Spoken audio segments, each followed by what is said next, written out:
রাধে রাধে বন্ধুরা, ফুটন্ত জলে দিয়ে দাও সাবুদানা। ফুটন্ত জলে সাবুদানা দিয়ে যে এত সুন্দর দুর্দান্ত একটা রেসিপি করা যায়, এর স্বাদ সারা জীবন মুখে লেগে থাকবে, ভোলা যাবে না। তাই রেসিপিটা বানানোর জন্য আমি নিয়ে নিয়েছি এখানে বড় সাবুদানা, মানে ছোট সাবুদানা নয়, বড় সাবুদানা হাফ বাটি। সাবুদানাটাকে আগে থেকে ভিজিয়ে রাখতে পারলে ভালো হয়, প্রায় 30 মিনিট বা 1 ঘন্টা হাতে সময় থাকলে। আর হাতে সময় যদি না থাকে তাহলে ফুটন্ত গরম জলে সাবুদানাটাকে ফুটিয়ে নিতে হবে প্রায় 5 মিনিট। 5 মিনিট আমি খুব ভালো করে সিদ্ধ করে নেব। তো তারপর আমি গ্যাসটাকে অফ করে দিয়েছি। দেখতেই পাচ্ছ সাবুটা অনেকটা নরম হয়ে গেছে। তো এবার আমি ছাঁকনিতে ছেঁকে নেব। সাবু কিন্তু একটার গায়ে লেগে যায়, যাতে লেগে না যায় তো তাই ঠান্ডা জল দিয়ে অল্প অল্প করে আমি ধুয়ে নিচ্ছি। আনাটা এইভাবে ঠান্ডা জলে ধুয়ে নিলে কিন্তু একটার গায়ে এইভাবে জড়িয়ে যাবে না, একটা থাকবে পুরো। কড়াইয়ের মধ্যে দিয়ে দিচ্ছি 1 টেবিল চামচ ঘি। ঘিটা গরম হয়ে গেলেই প্রথমে 1 মুঠো কাজু বাদাম, তারপর 1 মুঠো কিশমিশ। তো বন্ধুরা, আমার এখানে কাজু কিশমিশ ভাজা হয়ে গেছে।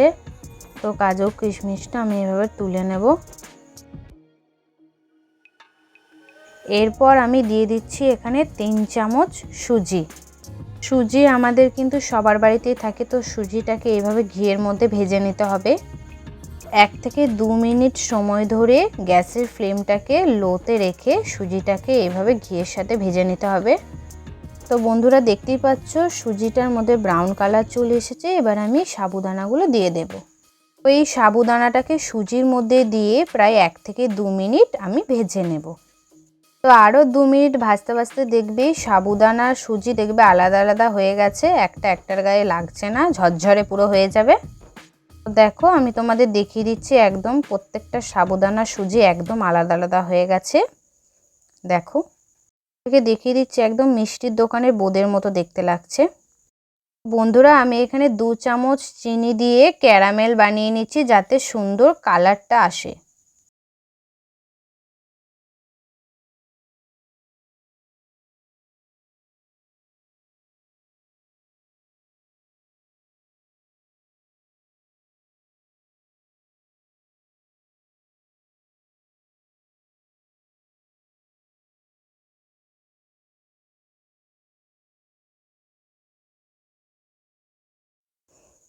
তো বন্ধুরা, আমার এখানে ক্যারামেলটা তৈরি করা হয়ে গেছে। তো তো এবার আমি ঢেলে নিচ্ছি। এবার আমি কড়াইতে নিয়ে নিচ্ছি জল।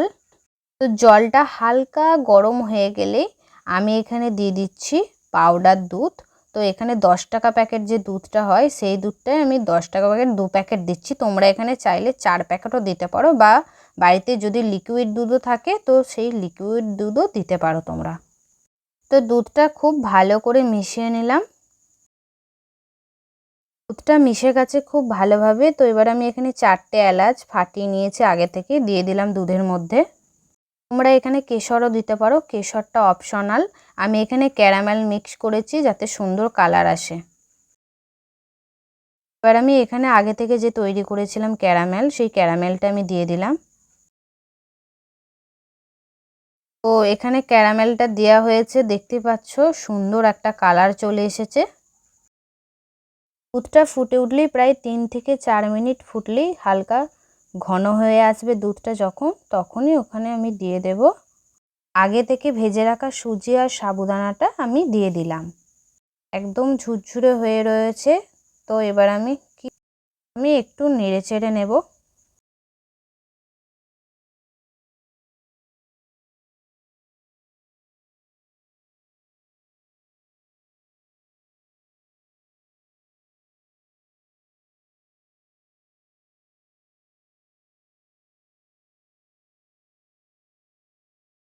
এবার আমি দিয়ে দিচ্ছি আগে থেকে ভেজে রাখা কাজু কিশমিশগুলো।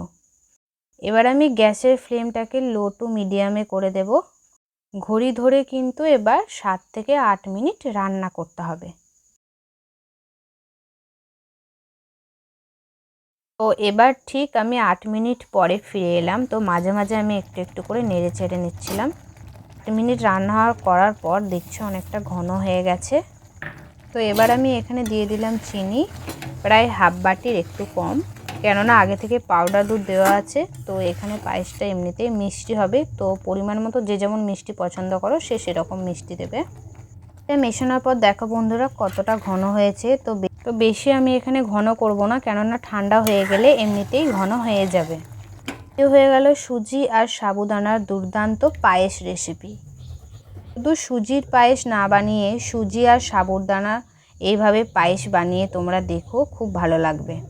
এর মতো ভিডিওটা এখানে শেষ করলাম। সকলে ভালো থেকো, সুস্থ থেকো।